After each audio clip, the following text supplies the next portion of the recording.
Um, the simplifying feature also, I think, is interesting because the B2B buying process, we've talked a little bit about this, is getting so complex. You've got more and more, the buying group is getting bigger and bigger. There's things like, from a effectiveness principle, the 595 rule, there's 5% of people in market, 95% of people are out of market. But then there's also this other idea around hyper targeting, and the B2B equivalent would be maybe account-based marketing. Do you think there's something with this research that kind of helps put some of those ideas into context about broad ideas, bigger ideas that appeal to more Yes, people? yes.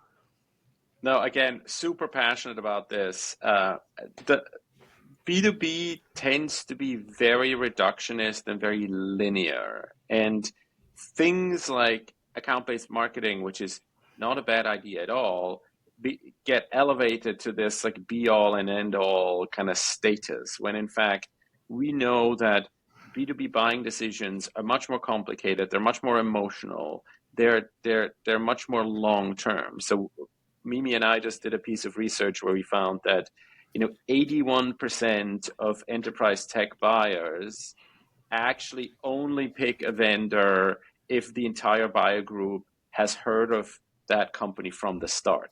So Oh, this wow. idea that like, oh, if we just come in What? at the last minute and then we just have really good like specs and features and speeds and feeds, and they'll just realize that our product's How so much better. amazing you are. Forget it, because half of the buyer group are people like procurement, legal, IT, security.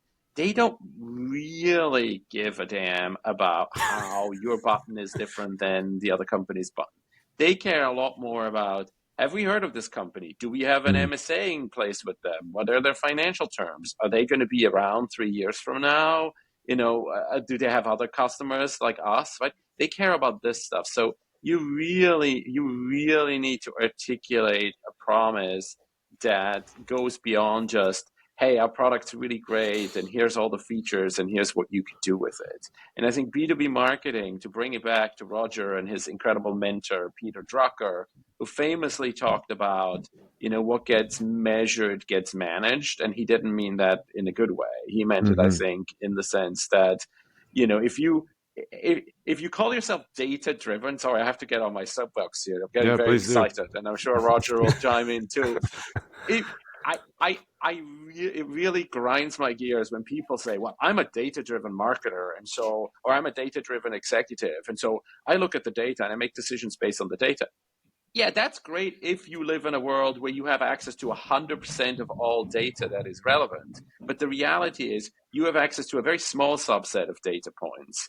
They're the ones you chose to measure, like how many leads did this generate? How many clicks did this generate? Mm-hmm. And then you extrapolate from that for your entire strategy. That's just wrong. That's actually just intellectually lazy if you do Mm-hmm. that, because you just pick what you can measure, and you decide that because you can measure it, it's the most important thing. That's not true in life. A lot of things are harder to measure, right? Mm-hmm. Whether someone trusts your brand is maybe harder to measure than whether someone clicked on a link.